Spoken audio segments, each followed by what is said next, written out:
Economia. Com ampla maioria de votos, a Câmara dos Deputados aprovou o novo texto do arcabouço fiscal. Luiz Arthur Nogueira chegando por aqui com a gente. Tudo bem, Luiz? Bem-vindo, boa quarta-feira. E aí, afinal de contas, prevaleceu o texto mais rigoroso com os gastos do governo ou o texto mais frouxo, hein? Explica tudo pra gente. Adriana, aqui a gente explica e descomplica a economia. Bom dia a todos. Boas notícias. O texto aprovado excluiu aquelas gambiarras que permitiam o governo gastar 82 bilhões de reais a mais em 2024 e 2025. Além disso, o governo não conseguiu uma licença automática para aumentar os gastos públicos no ano que vem em 2,5% acima da inflação. O governo também não conseguiu excluir do teto de gastos o repasse do Fundeb e também não conseguiu excluir da regra os gastos com o piso de enfermagem. Ou seja, em termos de rigor fiscal, eu diria que o Ministério da Fazenda encaminhou um texto nota 5 e a Câmara dos Deputados melhorou o texto, aprovando uma versão nota 6. Claro que não é uma versão extraordinária, nota 8, nota 9, mas eu sou pragmático. É melhor ter uma regra nota 6 do que não ter nenhuma regra que proíba o aumento excessivo de gastos. Agora, hoje ainda haverá a votação de destaques na Câmara e depois o texto vai para o Senado e claro que o Senado Federal pode melhorar, manter ou piorar esse novo arcabouço fiscal.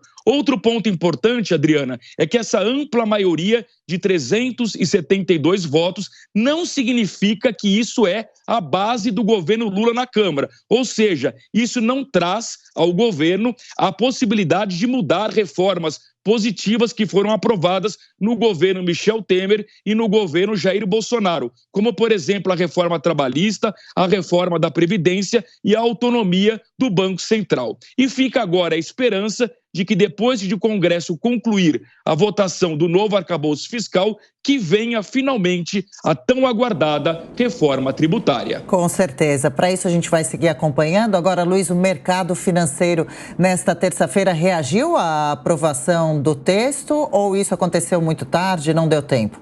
Exatamente, Adriana. Isso aconteceu muito tarde e é importante a gente explicar para a nossa audiência que nós estamos numa semana com muito mau humor no mundo inteiro. As bolsas estão caindo por conta de uma falta de acordo entre democratas e republicanos lá nos Estados Unidos sobre o teto da dívida americana. Isso derrubou ontem as bolsas americanas, europeias e hoje estão derrubando agora as bolsas asiáticas e novamente as bolsas europeias. Isso obviamente contaminou a bolsa brasileira. A gente vai ver no gráfico, quem nos acompanha por imagens na TV Jovem Pan News, repara que no começo a bolsa brasileira estava em alta, mas acabou encerrando o índice Bovespa em queda de 0,26% aos 109.928 pontos. No próximo gráfico a gente vai ver que também houve um impacto no mercado de câmbio. O dólar subiu 0,35%, valendo R$ 4,98. O euro praticamente estável, vale R$ 5,36